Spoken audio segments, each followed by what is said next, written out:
Estoy con el licenciado Gregorio Igartú Arbona y estamos en la mirilla de Luis Dávila Colón. Luis se ha excusado por unos compromisos que tenía y nos ha pedido que continuemos con el programa. Y así lo estamos haciendo. Mira, yo quiero cambiar el tema que veníamos discutiendo anteriormente. Ir al aniversario de la salida del Navy de Vieques. Esto hay mucho que hablar sobre esto. Leemos una noticia en la página 10 del Nuevo Día que dice hay que enseñar la historia. Y dicen las líderes de la Isla Nena que hay que reflexionar sobre la importancia de exponer las nuevas generaciones a la memoria de los eventos de hace 2 décadas. Yo creo que tiene razón, aunque no estoy de acuerdo con la posición política de ella, porque yo creo que tenemos que reflexionar sobre el mucho daño que le ha hecho a Puerto Rico y sobre todo a la Isla Nena, la manera en que se desarrollaron los eventos de oposición a la Marina del Navy en Vieques. Ciertamente el Navy no era completamente inocente. Ocurrió no solamente la muerte de David Sanes, sino de que ocurrió una contaminación ambiental a lo largo de décadas que había que limpiar y que creo que era necesario pedirlo. Pero se vendió la idea de hacer esto conjuntamente entonces con la idea del antiamericanismo y del independentismo. Y entonces lo que era un reclamo justo que cualquier ciudadano americano podía llevar de que el Navy limpiara las playas donde había dejado municiones y que cambiara el tipo de operaciones que estaba llevando, se convirtió entonces en una Yankee Go Home, una campaña de Yankee Go Home, y sálganse de aquí. Y no solamente el Navy decidió irse de Vieques,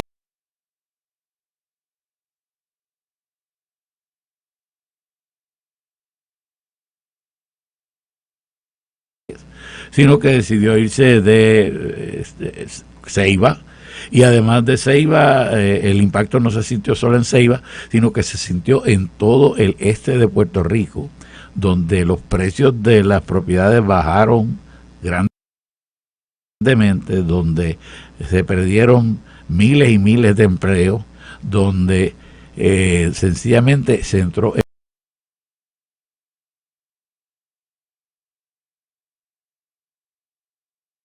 una situación de recesión, casi depresión económica, cuando faltó la Marina. Y lo grande es que por la salida del Navy, en vez de tener nosotros unas mejores condiciones, lo que hemos logrado es que haya un espacio abierto para que los narcotraficantes que vienen de América del Sur tengan espacio por donde llegar a Puerto Rico sin que los detecten. Los radares que antes operaba el Navy y que impedían que pudieran estas personas traer la droga a Puerto Rico y de Puerto Rico dejar parte y llevarse parte para el continente. Pero además de eso no ha habido desarrollo económico. Ninguna de las administraciones ha sido capaz de buscar una forma de desarrollo económico para Vieques o para Ceiba o por todo el este de Puerto Rico que sustituyera lo que ha hecho, lo que se hizo, lo que hacía la Marina, el dinero que traía el Navy en esa área.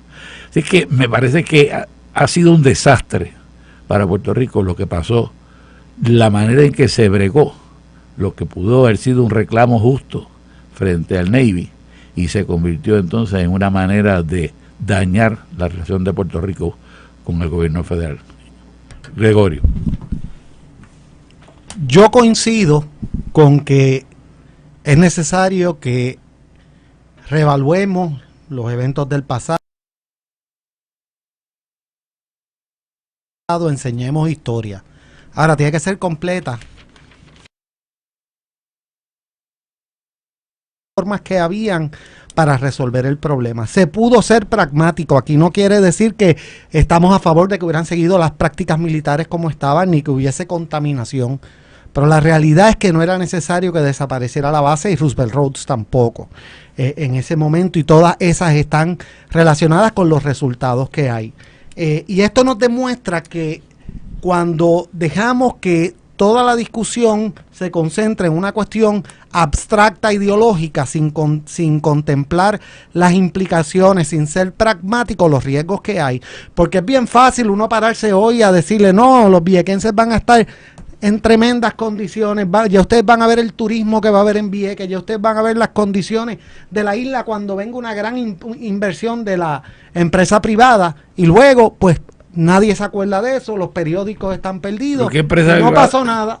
¿Qué quiere hacer la empresa privada en Vieques cuando sabe de que allí hay una tiraría de un grupo de izquierdistas que son los que dominan la política dentro de la Lo mismo isla? que ha pasado con Roosevelt Roads, que no solo no ha habido un plan del gobierno. Mira, Roosevelt Roads, lo que nos están oyendo, me imagino que saben.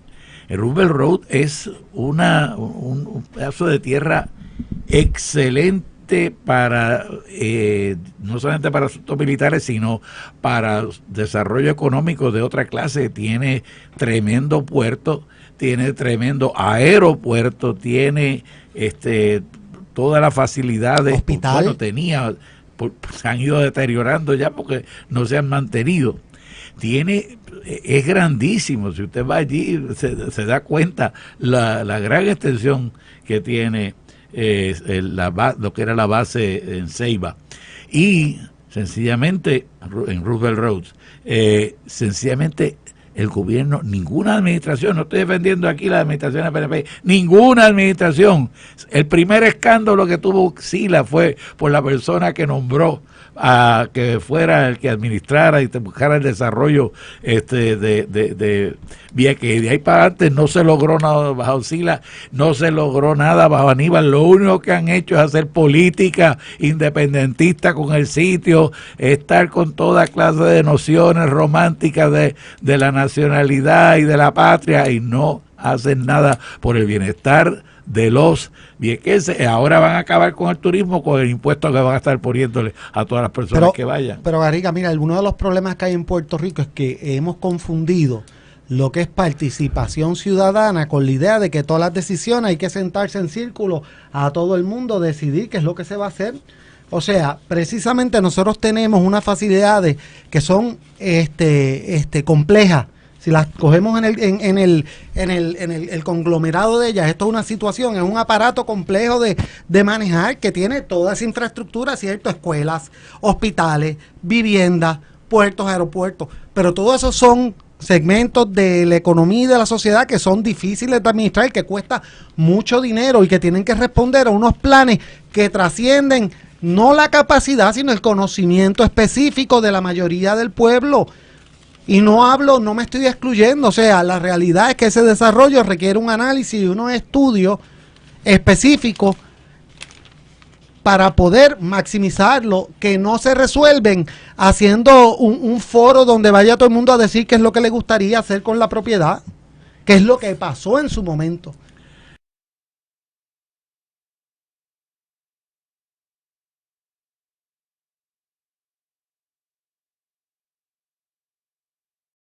Y ojalá que no haya guerra, pero tú sabes que en el sistema internacional está la posibilidad de una guerra pendiente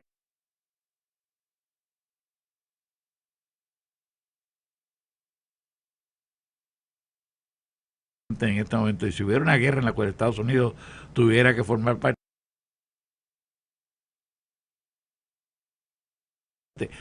muy probablemente lo que va a ocurrir es que va a ser base militar de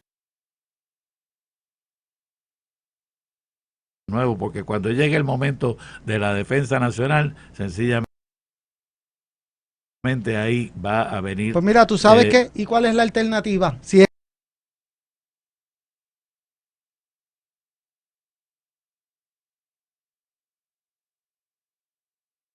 que no hay ningún plan al día de hoy, ¿tenemos algún plan? El desarrollo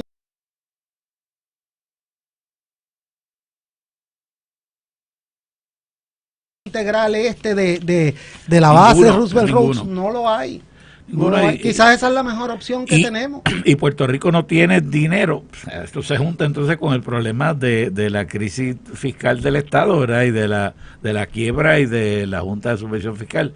Puerto Rico no tiene fondos de donde ahora hay transformar los terrenos de Roosevelt Roads con el propósito entonces de convertirlo en todavía algo más apetecible a la industria. Y las industrias no están viniendo a Puerto Rico porque tenemos la competencia de los países asiáticos y no están queriendo venir a Puerto Rico. En fin, el gobierno de Puerto Rico tiene que empezar a mirar el mundo y ver cómo es que a través de Estados Unidos nosotros vamos a conectar con el resto del mundo en términos de la producción mundial. Durante una época fue principalmente la producción farmacéutica, y todavía tenemos una buena producción farmacéutica, pero una gran parte de las industrias farmacéuticas que teníamos aquí se fueron para partes de Europa y sobre todo para el Pacífico, para los diferentes, lo que llaman los pequeños de economías, las grandes las 5 grandes, pequeñas, grandes economías capitalistas, los 5 dragones del Pacífico. Esas economías pues no, se llevaron. Además de eso, pues ha habido toda una serie de drogas que se han convertido, que ya se han convertido han perdido sus patentes y ya están en el dominio público, y por lo tanto no se puede impedir que se produzcan en otros sitios. Yo quería añadir una cosa, y es que si pasamos inventario de todos estos grandes proyectos de desarrollo económico que se han propuesto durante los últimos 25 o 30 años, el pueblo de Puerto Rico ha fracasado en todo. El puerto de Ponce nunca se desarrolló como era. Eso es así. Ceiba, yo soy de Aguadilla y les puedo asegurar que 40 años después todavía hay edificios que nunca han estado ocupados. Edificios magníficos en su época que nunca se han ocupado para nada o que están en Raimi. En Raimi. No, pues de Aguadilla, perdón, en Raimi. Raimi todavía hay edificios de cuando se entregó la base que nunca se les buscó uso al día de hoy. Lo mismo está sucediendo en Ceiba, lo mismo tenemos con la universidad, tenemos con la energía que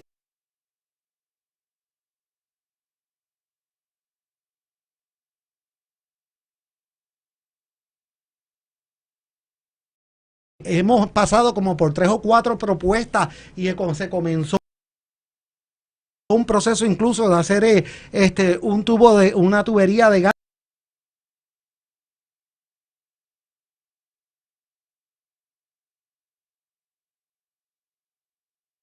más barato y lo puedan mercadear mejor fuera. ¿Qué quiere decir? Que nos van a cobrar las contribuciones a nosotros en vez de cobrárselas a ellos, ¿verdad? Y claro, eso es lo que supuestamente nos da competitividad para atraer las compañías en el plano internacional. Y que tuvo el efecto que quiero añadir, de que el gobierno, como veía que eso era una forma de reducir gastos sin tener que atender los asuntos que verdaderamente afectaban la competitividad de Puerto Rico, decidieron no atenderlo. El precio y la disponibilidad de la luz, de mano de obra y todo eso, porque, no se preocupen, no entremos en eso, eso es político, lo resolvemos con un decreto. Más importante, es verdad, lo que tú acabas de decir es correcto, que el problema es que entonces no atendimos a los otros aspectos de infraestructura, de carretera, del costo de la electricidad, del costo del agua, de las instituciones educativas para las personas que van a venir de afuera, etcétera. Pero más que eso, sencillamente no pudimos transformar el gobierno de Puerto Rico para que se agilizara y verdaderamente fuera competitivo en términos de la capacidad de producir efectos de gobierno sin la burocracia apabullante, lo que llaman la permisología, que eso es una ciencia que solamente existe en Puerto Rico. La permisología, que es cómo usted brega con los burócratas que le paran a usted su iniciativa privada, su negocio, etcétera. Ese es el gran problema. Y el otro, el otro es la calidad de vida. Muchas de las industrias de alta tecnología que se quieren traer a Puerto Rico, no vienen a Puerto Rico porque sus ejecutivos y sus ingenieros y su otro personal no quieren venir a Puerto Rico porque no ven la calidad de vida en Puerto Rico que tienen en otros sitios. Por supuesto, en Puerto Rico tenemos tremendas playas, pero mire, las playas dan más que para un tiempo. Usted no va a estar todo el tiempo en la playa. En otros sitios tienen buenas escuelas para los hijos, buenos hospitales para todos ellos, tienen tremendas universidades para los hijos de las personas, tienen música. Ahora en Puerto Rico viene el Festival Casals a partir del 20 de mayo y hasta el día 5 de junio. Aquellos que quieran ir al Festival Casals y escuchar buena música clásica, así lo pueden hacer. Pero en otros sitios la tienen todavía en mayor cantidad, tienen mayores museos. Es decir, todo lo que es calidad de vida, todo lo que son sitios donde ir, arboledas donde ir, donde pasarlo bien, estas personas lo ambicionan, y en Puerto Rico nos quedamos atrás en comparación con lo que tienen en otros competitivo. Es un proceso competitivo y lamentablemente esto no es una cuestión de nosotros decir que somos menos o que aquí no hay las características. No, yo confío que bajo las circunstancias adecuadas en Puerto Rico hay todas las características, pero siendo realistas. Por ejemplo, en el área de investigación y desarrollo, que es gran parte de la inversión que hay en un producto, tú estás compitiendo porque es una de las actividades más deseadas con el resto del mundo. Y decirle a una persona que no pague contribuciones no resuelve todas las situaciones que hay en ese eslabón. Mira, lo estamos viendo, es lo mismo. O sea, podemos ir problema tras problema. ¿Qué se hizo con el problema qué se ha hecho con el problema de los médicos? Exactamente. Se trató de resolver ¿cómo? Nuevamente con la misma receta de 100 años, de 75 años.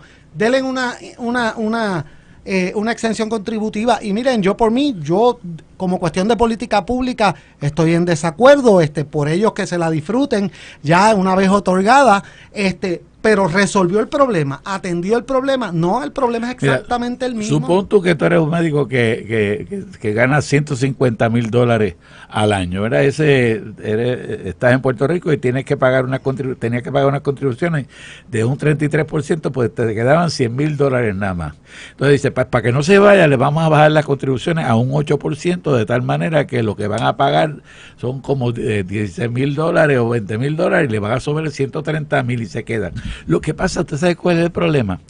Que en Florida lo ofrecen $300,000 y aunque paguen contribuciones federales, y en Florida no se pagan contribuciones estatales, y paguen después alguna otra contribución, sale mejor, le sobran 225,000, 250,000.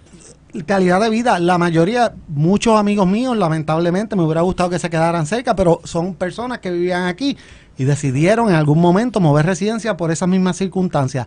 A la larga, aunque le hubieran igualado el salario, hay un issue de calidad de vida que tenemos que entender, y una persona que tiene opciones, que entiende que, por ejemplo, aún ganándose lo mismo, no tiene que pagar escuela, porque puede poner los niños en escuela pública, tiene un montón de otros beneficios. Si pierde ese trabajo, hay certeza de que hay otro trabajo. Pues miren, todo ese tipo de cosas da una tranquilidad que la gente considera, y no la podemos ver en términos aquí puramente emocionales. Cada persona tiene el derecho de contemplar esas distintas cosas en su análisis, y así lo hacen. El que se crea que todos estos problemas los vamos a atender con una ley, bajando contribuciones, pues entonces estamos en los años 50 todavía, y lamentablemente no vamos para ningún lado. La reforma contributiva que hay que hacer en Puerto Rico es poner a todo el mundo a pagar. Es acabar con la cuestión esta de las exenciones, que eso es lo que sube, hace que las tasas sean más altas para la mayor parte de la gente por las exenciones que se le dan a ciertos grupos en particular. Y segundo, el gobierno tiene que seguir contrayéndose, tiene que seguir siendo más pequeño y tiene que ser más productivo. La productividad del gobierno tiene que aumentar, y eso pues sí se puede hacer a través, por ejemplo, de la utilización de la tecnología. Mira, yo te voy a dar el ejemplo de que yo estoy muy impresionado con Sesco. Yo recuerdo todavía y me imagino que todavía existe en parte, las filas largas que había que hacer en los centros sescos para cambiar las planillas, las tablillas, o para cambiar la licencia o esto y lo otro. Hoy en día eso se ha simplificado tanto a través de la utilización de la computadora, a través de la utilización de un sistema de citas, que usted sencillamente, eso es ponerse al día con la tecnología, ponerse al día con la idea de que la gente no puede, usted no puede esperar que la gente vaya a estar perdiendo un día completo tratando de sacar una licencia o de renovar una licencia. Y esa es la clase de cosas que contribuyen a la calidad de vida, que además crean otra profesión también, porque todo esto crea profesiones que son las gestorías. Entonces, como usted no puede ir a hacer la fila durante el día porque usted tiene un negocio o porque usted es un abogado y tiene un caso que no puede irse, entonces viene una persona que le cobra $100 y va y hace la gestión por usted. Y eso es una manera, pero es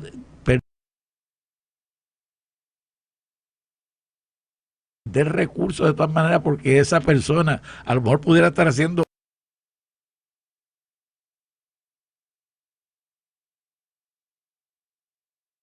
alguna otra actividad mucho más productiva que sencillamente pararse en una fila. Pararse en una fila no es una actividad productiva, es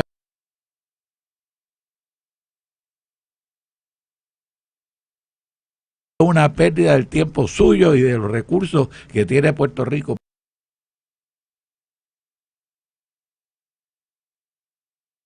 para echar adelante. Ciertamente tenemos que de alguna manera buscar la manera en que podemos desarrollarnos. Mira, quería comentar antes de que venga el momento de la pausa, el que dice el periódico El Nuevo Día en la página 12, que el juicio por el asesinato de Maurice Pagnoletti pudiera ir al jurado en el día de hoy para deliberar. Y este caso me parece que es uno que también tenemos que considerar como un problema para el desarrollo económico de Puerto Rico. Este caso, pues, supuestamente tuvo que ver con un banco en el cual se estaba utilizando el banco a través de unas uniones y unos grupos de criminales para tener unas personas que daban unos servicios y cobraban cobraban más de la cuenta, y al fin y al cabo entonces decidieron acabar con este contrato, y la persona encargada de acabar con el contrato pues fue este abogado Maurice Pagnoletti, y cuando le comunicó eso a la compañía que daba los servicios, pues por la tarde lo asesinaron en la carretera. Señores, nadie va a venir a Puerto Rico a establecer un negocio si usted piensa que los empleados de esa compañía, en caso de que usted tome una política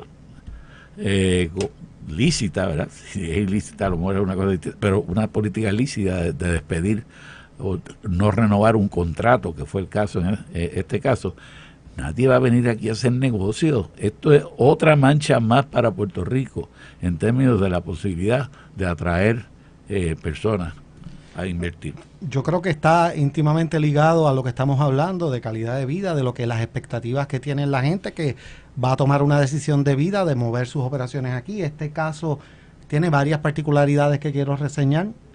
La primera es que veamos que bregar con la corrupción no solo difícil en el gobierno, sino en la empresa privada también, y es un proceso que tiene muchas implicaciones más de lo que en el momento podría parecer. Esta persona aparentemente vino a tratar de salvar una compañía puertorriqueña, un banco puertorriqueño en problemas, tratar de que su pérdida descapitalizó la isla y a muchas personas, y este fue el resultado. Número 2, es un issue patentemente fue un caso patentemente grotesco en la medida de que el asesinato a todas luces ocurrió de una manera sumamente profesional, en el sentido de que era una operación criminal del más alto nivel, lo cual es sumamente preocupante. Así que en la medida que nos resolvamos estos asuntos, todos los otros aspectos de desarrollo económico van a ser problemáticos atenderlos.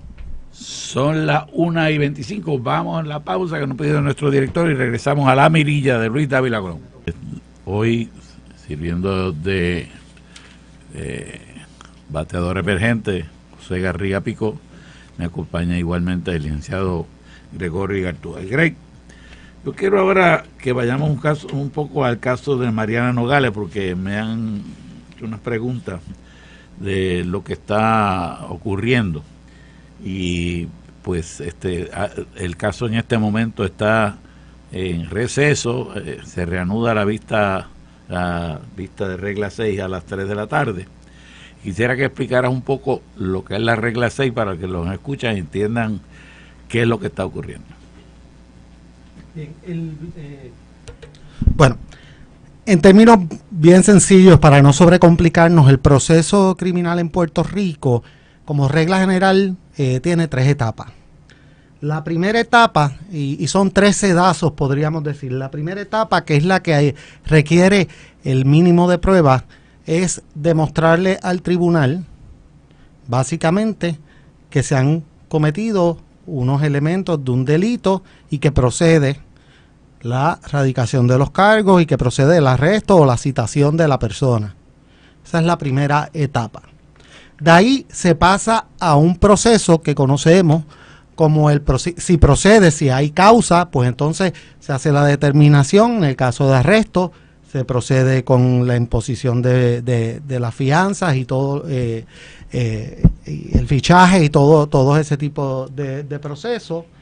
La segunda parte es la vista preliminar, y en términos bien generales también es un proceso anterior al juicio en su fondo para asegurarse que en efecto que existe la evidencia para probar los elementos del delito, ¿ok?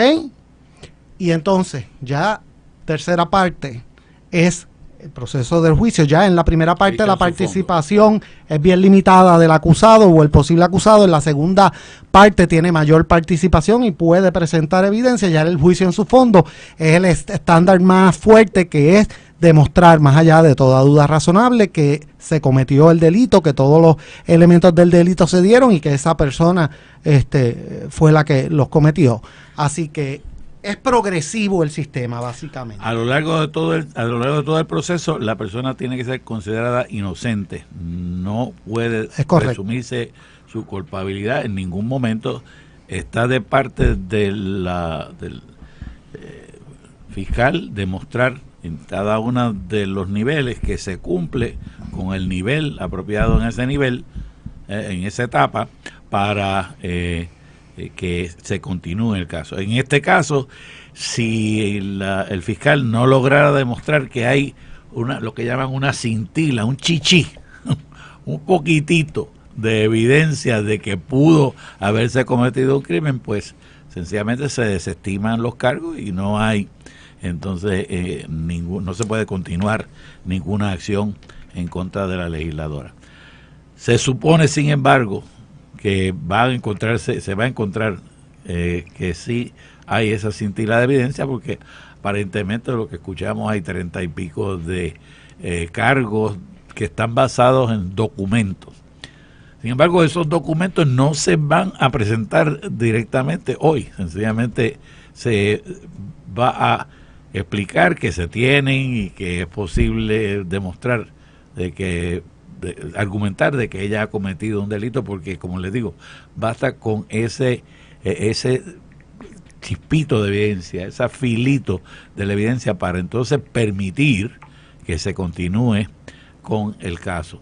Precisamente parte de lo que están alegando los abogados de Mariana Nogales es que no le han enseñado ciertas partes de la evidencia que tienen, no se la han enseñado y que ellos la quieren ver, pero en regla 6 los abogados el acusado no tiene derecho a pedir que haya un descubrimiento de cuál es la evidencia que tiene en contra de él. En primera instancia, para recapitular un poco, el proceso va creando ciertos sedazos para asegurarse que el gobierno no abuse de su poder y no someta a una persona a un juicio entero fútilmente o en violación de sus derechos fundamentales. Así que en ese sentido funciona como una protección contra el acusado, quien ostenta el derecho a la presunción de inocencia.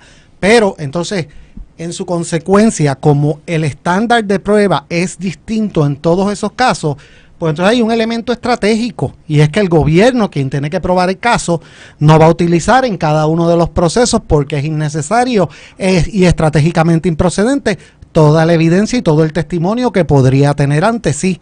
Así que eso vamos a ir viendo poco a poco, y según sea necesario en los procesos posteriores, cómo se le van a ir añadiendo capas a este proceso, documentación, testimonio, etcétera. Si llega a esas etapas, obviamente en reconocimiento de ese derecho, pero como menciona Garriga, la realidad es que con lo que ha surgido públicamente podemos decir que como mínimo debe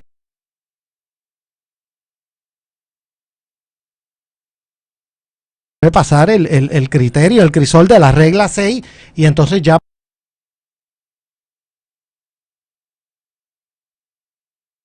pues estaríamos encaminándonos al... Pero eso no es injusto, porque antes de completarse el proceso tendría el fiscal que demostrar que más allá de toda duda razonable, o sea, que no le puede caber duda a nadie que mire el asunto objetivamente de que se cometió un delito. O sea, no es meramente que en esta primera etapa meramente parece que se cometió un delito. Cuando se llegue al final, tiene que ser que se haya traído evidencia fehaciente de todos y cada uno de los delitos, y que el juez entienda de que sí se cometió ese delito, a menos que en este caso pudiera haber jurado, sí, porque es un caso ya de delito grave, así que pudiera haber un jurado, y entonces sería el jurado el que determinaría si ha habido... Ya que estamos en esta línea, ¿verdad? Y rapidito, quería llamar a todo el mundo que está analizando esto, aún los propios abogados, hay que tener responsabilidad, o sea, en reconocimiento de que este proceso es así, no podemos tampoco asumir que por el hecho de que se radica un caso se tiene toda la evidencia y que es perfecto el procedimiento y que aquí va a haber una convicción, pero tampoco por el hecho de que no se sepa públicamente toda la evidencia que se tiene hasta ahora, ni todos los contornos del caso, podemos asumir vamos a estar escuchando gente hablando de que aquí no hay caso, de que esto es una fabricación. Hay que dejar que el proceso pase por esto mismo, porque no hay una obligación de todas las partes de revelar toda su evidencia, ni la de defensa tampoco, claro, en esta etapa. Y no solamente eso, sino que si va a haber un jurado, una de las cosas que quieren la defensa sobre todo es ir cambiando la opinión pública para que las personas que lleguen al jurado más o menos en algún momento hayan escuchado los argumentos que ellos están dando en la opinión pública, que no siempre son los argumentos que pueden hacer dentro del tribunal. Ahora, yo quiero bregarte con otro aspecto de esto, porque me preguntaron, ¿verdad?, si ella tiene que renunciar a su posición en la Cámara de Representantes una vez se le se le radiquen cargo, ¿verdad? Si se le radicaran cargo, ¿tiene ella que renunciar? Pues miren, no tiene que renunciar directamente. La persona, pues, como dijimos al principio, se presume inocente. La persona que la legisladora, si la acusaran, si hoy en día, si la regla 6 determinaran que hay evidencia suficiente para acusarla, pues entonces ella sigue siendo inocente, y después cuando le lean los cargos en la vista de lectura de cargos también será y seguirá siendo inocente, y cuando llegue la vista preliminar tienen que tratarla como inocente hasta el final del juicio, a menos que se encontrara culpable. Entonces sería que perdería la presunción de inocencia. Así que no la pueden castigar obligándola a renunciar a su posición como legisladora si no se le ha demostrado que es culpable más allá de toda duda razonable. Sin embargo, pues puede haber otras razones. Puede ocurrir que ella haya violado alguna norma de la Cámara de Representantes, que no es la que se le esté juzgando en el caso en el tribunal, sino que internamente puede haber una norma de la Cámara de Representantes que ella viole. Si eso es así, entonces la Cámara de Representantes podría, basado en los poderes que tiene la Cámara bajo la Constitución de Puerto Rico, por 3/4 partes sacarla de la Cámara de Representantes, expelerla de la Cámara de Representantes. Eso ha ocurrido anteriormente en casos, aún antes de verse los casos en los tribunales. El caso de Nicolás Nogueras fue famoso en los años 90 porque Nicolás Nogueras se le acusó, no en un tribunal local, sino en un tribunal federal, de haber cometido unos delitos por el Seguro Social, y a base de eso se le acusó entonces en el Senado de haber violado también los reglamentos del Senado, y empezó a hacérselo un juicio para la expulsión, era para sacarlo del Senado.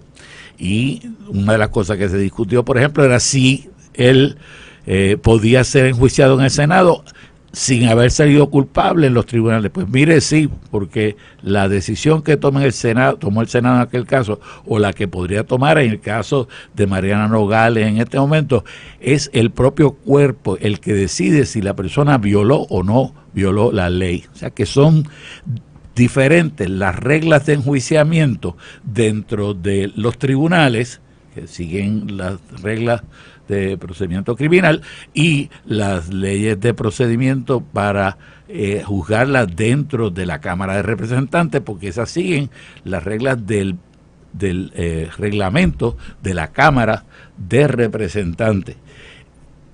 Y a eso pues habría que ver entonces lo que es el próximo punto, que es si le conviene o no. Pero déjeme darle la oportunidad a Gregorio a que hable sobre esto antes de yo. Miren, dejando a un lado la presunción de inocencia, que es importante porque en la medida que existe ese derecho, lo que quiere decir es que independientemente de la cantidad de acusaciones que pueda haber contra una persona, en la medida que no hay una convicción, la persona es tan inocente como cualquier otra en términos estrictamente legales.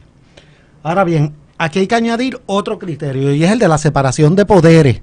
Y es que para que una Cámara no pudiera utilizar los procesos, en el caso del Ejecutivo, utilizar los procesos de investigación, y el judicial, los procesos judiciales, ¿verdad?, de adjudicar casos, pudieran atentar contra la autonomía de la legislatura.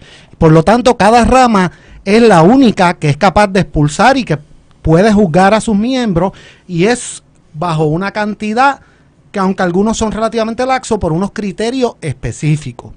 Una vez dicho esto, vamos al segundo elemento, y es si este proceso se debe llevar a cabo exclusivamente bajo un criterio de estricta legalidad, o cada legislador y cada funcionario público tiene otras obligaciones para con el pueblo de Puerto Rico y para con la institución. Yo soy de la opinión, y no son en todos los casos que haya acusaciones, pero la realidad es que en los casos donde hay acusaciones serias, independientemente, sin menoscabo del derecho de la persona a su presunción de inocencia, yo creo que la institución, el respeto a la institución, los mejores intereses del pueblo de Puerto Rico, en muchas ocasiones requieren o sugieren que la persona contemple la posibilidad de renunciar. Obviamente eso es un análisis bien personal, y si corresponde o si lo hizo bien o mal, eventualmente lo determinará el pueblo en las urnas. Pero mi posición, y en ese sentido yo soy relativamente conservador, es que muchos de estos casos, el daño que se le hace a las instituciones públicas cuando la persona se queda en el puesto, es mucho mayor que el beneficio de que se quede aun cuando salga inocente en el proceso. Así que, aunque hay que verlo caso a caso, es algo que cada cual tiene que analizar en ese proceso. Exactamente, el punto está en que lo que tenemos que ver es qué le conviene a ella desde el punto de vista de su propio proceso. Ya sabemos que no la pueden expulsar a menos de que haya una violación de la Cámara. Y déjame decirte aquí para que tengas claro esto. A Nicolás Nogueras lo acusaron por haberse quedado con un dinero del Seguro Social, y posteriormente fue al tribunal, lo enjuiciaron en el Tribunal Federal y salió absuelto. y no lo restituyeron como senador porque ya habían elegido a otra persona. Es decir, son dos procesos totalmente distintos, el proceso político dentro del cuerpo y el proceso judicial que se da en los tribunales, y no podemos confundirlos. Pero claro, como tú señalas, lo que tiene que preguntarse ella es si a ella le conviene seguir estando en esa posición. Primero, políticamente al partido no le conviene. Lo mismo que hablamos con Luis antes de que tú llegaras, Gregorio, de que sencillamente a él no le conviene, a ese partido no le conviene, porque la imagen que ellos habían tratado de cultivar, de que ellos eran más puros que el Espíritu Santo y más blancos que la paloma del Espíritu Santo, no cuadra ya con una que está acusada. Ya no es que meramente la prensa dice que tuvo un problema, es que tiene si se diera hoy las acusaciones, va a tener unas acusaciones, y por lo tanto a ella lo que le conviene es bajar el perfil, salirse un poco del interés de la prensa, salirse un poco del interés público para ella dedicarse a su caso. Mira, por ejemplo, durante el tiempo que estuvo en la opinión pública, el alcalde de Yauco, cuando lo iban a acusar, ¿cómo se llama el alcalde? Se me fue el nombre. Abel Nazario. Pues durante el tiempo que estuvo en la alcaldía, pues eso era todo el tiempo, cada diario, poniéndolo en la prensa. Una vez él sale de la alcaldía, sencillamente la prensa lo deja, sale, y entonces puede llevar a cabo los acuerdos con la fiscalía que le convinieron más al fin y al cabo. Igual con Mariano Gales. A Mariano Nogales lo que le conviene es salirse del fuego que le va a estar tirando la prensa, que le va a estar tirando los otros partidos, y dedicarse a defenderse. Bien.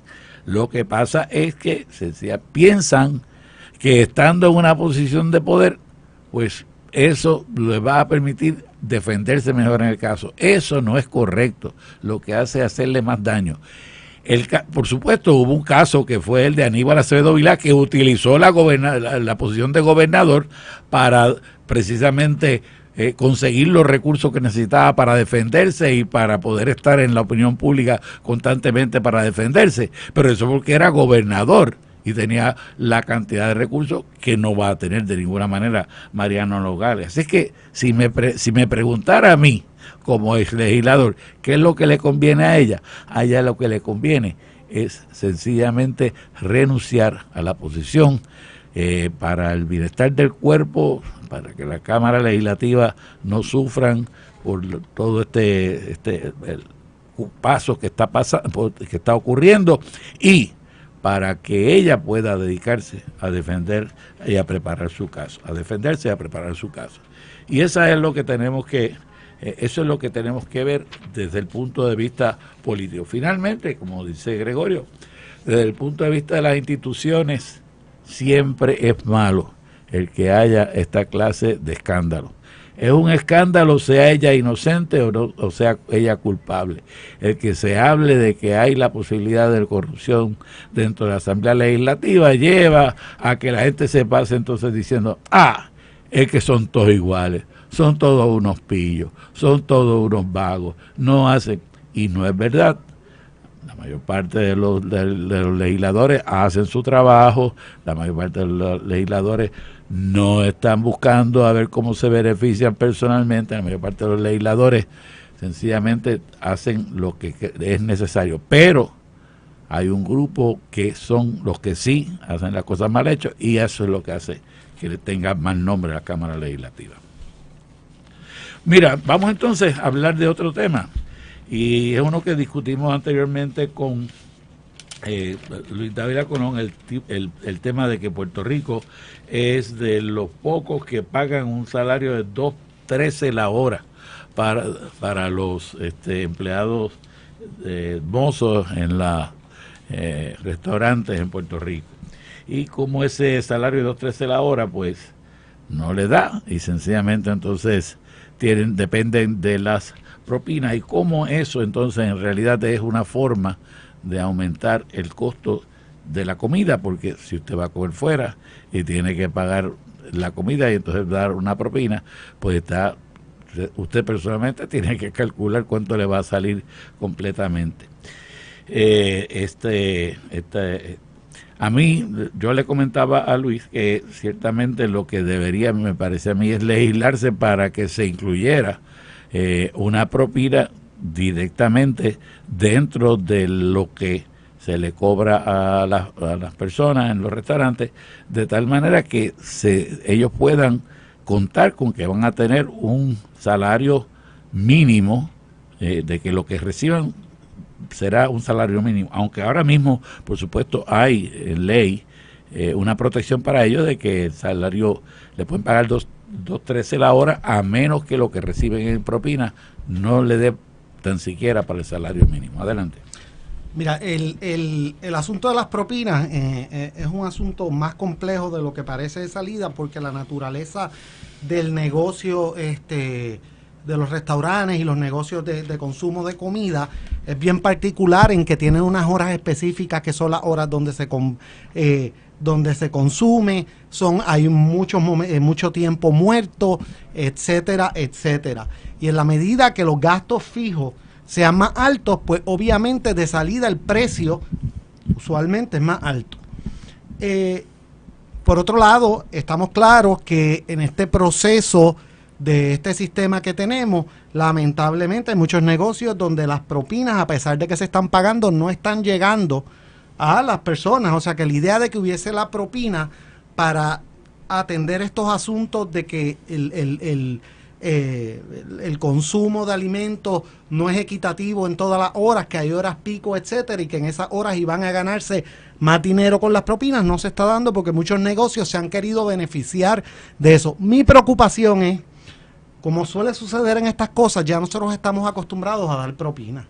Y cualquier enmienda que se haga tiene que tomar en consideración el hecho de que si se va a dar un aumento sustancial en el salario mínimo, entonces tiene que haber un ajuste en la propina, porque de lo contrario va a haber un efecto multiplicador problemático, y esa es la parte donde yo creo que el argumento a veces no es totalmente claro. O sea, no están diciendo, no, es el sitio donde menos se cobra, bueno, quieren tener un salario mínimo más alto, yo no me opongo, pero la propina la van a seguir cobrando al mismo nivel, porque eso tiene un impacto sustancial sobre la economía y sobre el consumo en general.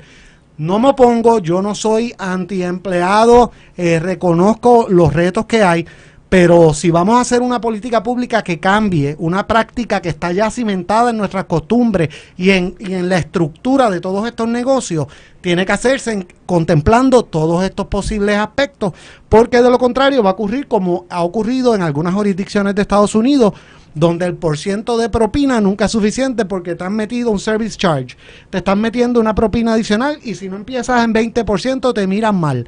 El otro día vi que adicional de la propina que te incluían obligatoriamente y el service charge, había un % de agradecimiento al empleado. O sea, tenemos que tener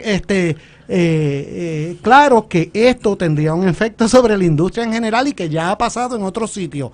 No me opongo al cambio, pero hay que pensarlo bien, que sea justo para todas las partes y que no afecte esta industria en Puerto Rico. Y debe ser más del vale parking, que es lo vale parking, exacto. Termina uno pagando en servicios el doble de lo que consumió. Exactamente. Pero eso a lo mejor los restaurantes un poco de más alto, de precios más altos. Pero aquí los que comen fuera en los restaurantes no son solamente de la clase media alta. En Puerto Rico come todo el mundo fuera. De hecho, a veces las personas de menos recursos comen fuera más cantidad de tiempo de la que comen las personas de clase media alta, porque sencillamente la economía se ha estructurado de una manera que usted tiene que ir a comer fuera, y ciertamente si eso es así, pues hay que ver que los precios de la comida y los precios de los restaurantes no se conviertan en un excesivo frente a las capacidades que tienen las personas para pagar por esto, porque es necesario, ¿verdad?, que estén así. Cuando yo era niño, pues nadie comía afuera, era todo el mundo comía en la casa, en la escuela paraba y usted iba a la casa y almorzaba en la casa, y después volvía a la escuela, y los domingos se hacía una comida familiar, no se iba a un restaurante. Hoy día no es así, la manera en que organiza la sociedad es distinta, por lo tanto tenemos que ver que también los precios sean adecuados. Entonces hay un balance aquí de tres partes, que es el restaurante y lo que necesita para poder sobrevivir, las personas que trabajan, los mozos, y por supuesto las personas y las familias que van a los restaurantes. Bueno, con eso se nos ha acabado el tiempo para el día de hoy. Le damos las gracias a nuestro director técnico, gracias Gregorio por estar con nosotros. Gracias a ti y al público. Y muchas gracias a Luis por dejarnos el programa para llenarnos de alegría hablando de estos temas, y a ustedes por estar en sintonía con nosotros. No se vaya, que ahora viene Carmen Jovet y después Zulma y después Quique y todo el mundo aquí. Quédese con Noti1.